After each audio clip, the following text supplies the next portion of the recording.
Okay, students, are you able to see the screen? If you have any problem Yes, ma'am. regarding our last class topic, you can ask me. किसी को कोई दिक्कत आई हो जब हमने last class में पढ़ा था तो आप लोग भी पूछ सकते हैं. No ma'am, no problem. बाकी बच्चे भी जवाब देंगे.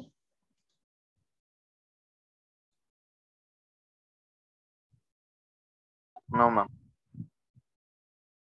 No, ma'am, it's clear. Okay.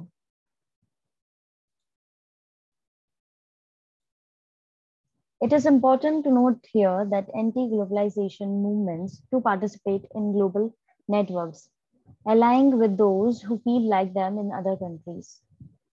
अब यहाँ पे ध्यान देने वाली बात ये है कि जो ये एंटी ग्लोबलाइजेशन मूवमेंट्स होते हैं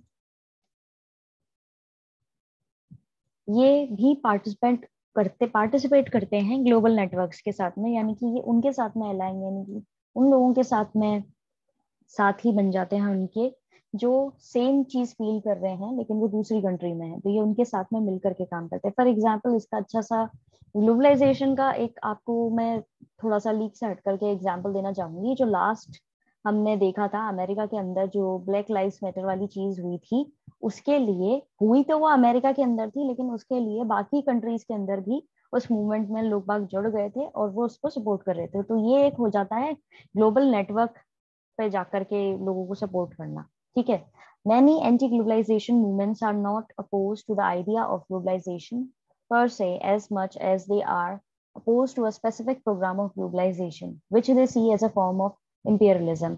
कई सारे एंटी ग्लोबलाइजेशन मूवमेंट्स जो है वो पूरी तरीके से ग्लोबलाइजेशन के खिलाफ नहीं है, स्पेसिफिक एक प्रोग्राम जो है ग्लोबलाइजेशन का सिर्फ उसके खिलाफ है, और जो उनको लगता है कि ये एक इंपीरियलिज्म का फॉर्म है, यानी कि ये वापस वही रॉयल्टी वाली जो कॉलोनाइजेशन वाली चीज हुई थी उसी के तरीके से वापस उस प्रोग्राम के अंदर अगर उनको लगता है कि ये उसी चीज को बढ़ावा दे रहे हैं तब वो उस चीज के खिलाफ जाते हैं.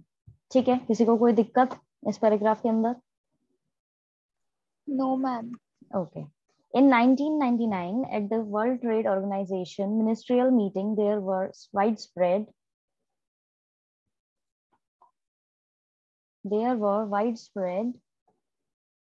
protests at Seattle alleging unfair trading practices by the economically powerful states. अब क्या हुआ था 1999 के अंदर एक जो ऑर्गेनाइजेशन है अपनी वर्ल्ड ट्रेड ऑर्गेनाइजेशन, वहां पर एक मिनिस्ट्रियल मीटिंग हुई थी और उसमें एक बात चीज बहुत फैली थी कि यहाँ पर प्रोटेस्ट हो रहा था एक सियाटल को, उसको लेकर के चीजें वहां पे हुई थी कि यहाँ पे गलत तरीके से व्यापार किया जा रहा है और इसका असर जो है बेसिकली जो पावरफुल स्टेट्स हैं वो ये चीज कर रही हैं. ठीक है. It was argued that the interest of, अब सियाटल जो है वो जगह है अमेरिका के अंदर, it was argued that the interests of the developing world were not given sufficient importance in the evolving global economic system. यहाँ पर बोला गया था बेसिकली, यहाँ पे एक पॉइंट उठाया गया था कि जो डेवलपिंग वर्ल्ड है उसके हित में जो चीजें होनी चाहिए उसको सफिशिएंट इम्पोर्टेंस यहाँ पर नहीं मिल रही है. इस टाइम से चेंज होते जा रहा है जो इकोनॉमिक सिस्टम, उसके अंदर ग्लोबल इकोनॉमिक सिस्टम जो चेंज हो रहा है उसके अंदर डेवलपिंग कंट्रीज जो है उसको इम्पोर्टेंस नहीं दी जा रही है और कुछ बेसिक जो पावरफुल स्टेट्स हैं वो सिर्फ अपनी भलाई के लिए काम कर रही हैं. वो बेसिकली इस चीज पर 1999 के अंदर उठाया गया था उस मीटिंग के अंदर.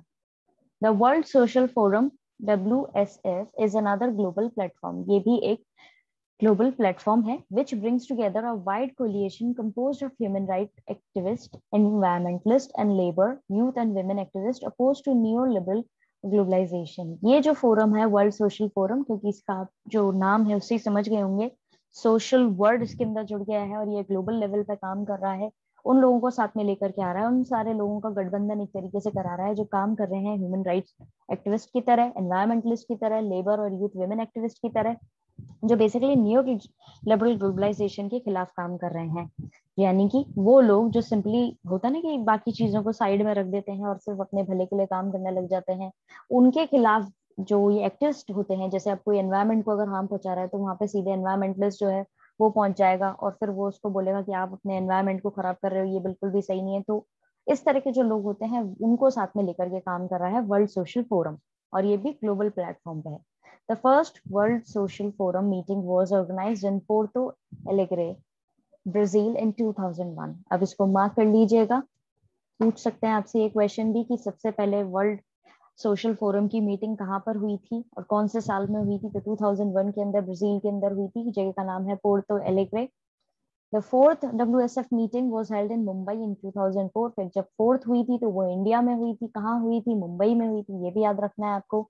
The seventh WSF meeting was held in Nairobi Kenya in January 2007। और फिर उसके बाद में जो मीटिंग हुई थी वो हुई थी सेवन, और वो हुई थी 2007 के अंदर नैरोबी केनिया इन जनवरी 2007। अब ये अलग अलग इसमें क्यों दी हुई है, पहले 2001 फिर 2004 और 2007 की, उसका हमारे पास में कोई रिकॉर्ड नहीं है, तो प्लीज उसकी चिंता ना करें। लेकिन जो फर्स्ट हुई थी उसका ध्यान रखें और इंडिया में कब हुई थी उसका ध्यान रखेंगे।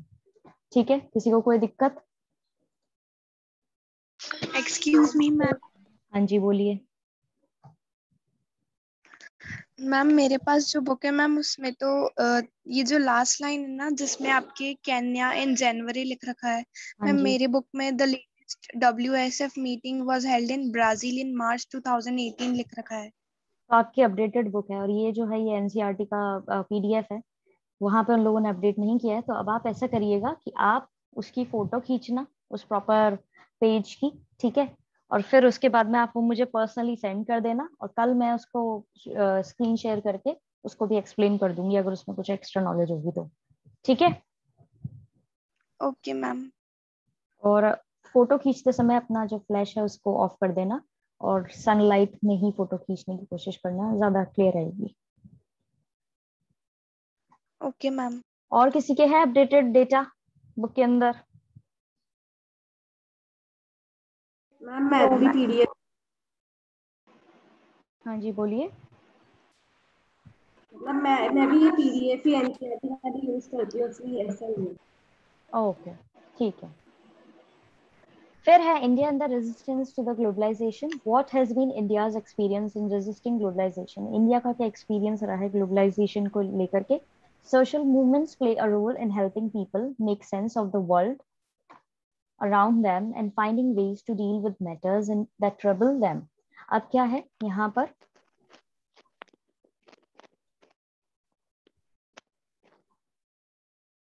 यहाँ पर बेसिकली बोला गया है कि सोशल मूवमेंट जो उन्होंने बहुत इंपॉर्टेंट रोल प्ले किया है लोगों की लाइफ के अंदर, वर्ल्ड को लेकर के, जो उनके आसपास चीजें हो रही हैं उसको लेकर के, और उन्होंने कैसे उसके साथ में डील करना है जो प्रॉब्लम्स उनके सामने आ रही हैं उसको लेकर के। Resistance to globalisation.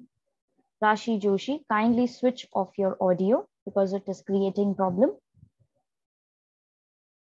as well as your video. Okay, resistance to globalization in India has come from different quarters. अब इंडिया के अंदर ग्लोबलाइजेशन को लेकर के रेजिस्टेंस यानी कि रुकना, एक तरीके से अपने आप को प्रॉपरली एक्सपोज नहीं करना, वो अलग अलग क्वार्टर्स में हुआ है। There have been left wing protest to economic liberalization voiced through political parties as well as through forums like Indian Social Forum. अब यहाँ पर भी हिस्से हो गए हैं कि ग्लोबलाइजेशन को कौन लोग सपोर्ट कर रहे हैं कौन लोग नहीं कर रहे हैं। तो उनमें पहला हमारे पास में है लेफ्ट विंग, जो प्रोटेस्ट करता है इकोनॉमिक लिबरलाइजेशन को लेकर के, और उन्होंने अपनी आवाज उठाई है पॉलिटिकल पार्टीज के सहारे से। और उन्होंने ये पॉलिटिकल पार्टीज ने किसके सहारे से उठाई है? इंडियन सोशल फोरम के सहारे से। ठीक है। Trade unions of industrial workforce as well as those representing farmer interest have organized protest against the entry of multinationals. अब ट्रेड यूनियंस यानी कि व्यापार की जो यूनियंस होती हैं जो इंडस्ट्रियल वर्कफोर्स के साथ में काम करती हैं, उन्होंने भी इस चीज का और साथ साथ उन्होंने भी इस चीज का प्रोटेस्ट किया, और साथ साथ जो किसान लोग हैं उनको उनके इंटरेस्ट को लेकर के भी यहाँ पर प्रोटेस्ट किया गया है कि भाई मल्टीनेशनल कंपनीज जो है इंडिया में एंटर नहीं करनी चाहिए, क्योंकि ये इससे हमारे को तो नुकसान होगा, साथ साथ हमारे किसान जो हैं उनको भी, फार्मर्स को भी काफी नुकसान होगा। The patenting of certain plants like named by American and European firms has also generated considerable opposition. इसको मार्क कर लेंगे। अब इन लोगों ने क्या कर रखा है, कुछ अमेरिकन और यूरोपियन फर्म्स जो है उन्होंने नीम को अपना पेटेंट बता रखा है, यानी कि नीम जो कि इंडिया के अंदर ही ज्यादा वो होता है, उगता है, और एक इंडियन तरीके से एक इंडियन ट्री है, एक इंडियन प्लांट है, उस चीज का पेटेंट इन्होंने अपने उस पर कर रखा है कि नहीं ये तो हमारे उसका है। तो इस चीज से भी कई बार इनका ऑपोजिशन हुआ है कि जो लोग यहाँ के पौधे को या यहाँ के प्लांट को अपने नाम पर पेटेंट करवा सकते हैं, ठीक है, अपना बोल सकते हैं, कॉपीराइट अपने हिसाब से ले रखा है उन्होंने, तो ऐसे लोग जब हमारे देश के अंदर एंटर कर जाएंगे तो वो क्या क्या चीजें हमारी खराब कर सकते हैं। तो वो भी अपने आप में एक चिंता का विषय है और इसके खिलाफ भी कई बार, इसको लेकर के भी कई बार ऑपोजिशन होता है। समझ में आया ग्लोबलाइजेशन का लेकर के किस तरह से ऑपोजिशन होता है और क्या क्या पॉइंट्स मिल रहे हैं यहाँ पे? यस फर्स्ट क्या आप एक जना बोलिए। मैम, ये फर्स्ट पैराग्राफ वापस बताइए, सोशल मूवमेंट्स वाला।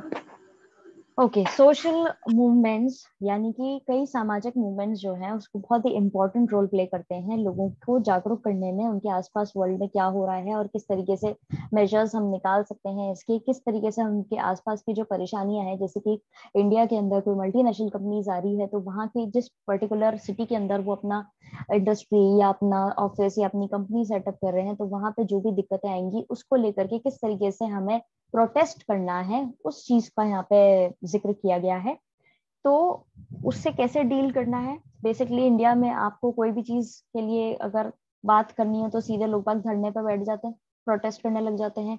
तो एक वही इनके पास में रास्ता रह गया है। तो अब यहाँ पे वही चीज बोली गई है कि ग्लोबलाइजेशन को लेकर के ऐसा तो हुआ नहीं कि क्योंकि इंडिया, अब आप थोड़ा हिस्ट्री की तरफ जाएंगे तो आपको पता होगा कि हमारे देश के अंदर ब्रिटिशर्स जो हैं वो ट्रेड करने के रास्ते से ही आए थे, नाम से ही आए थे और फिर उन्होंने हमारे देश पर 200 साल राज किया।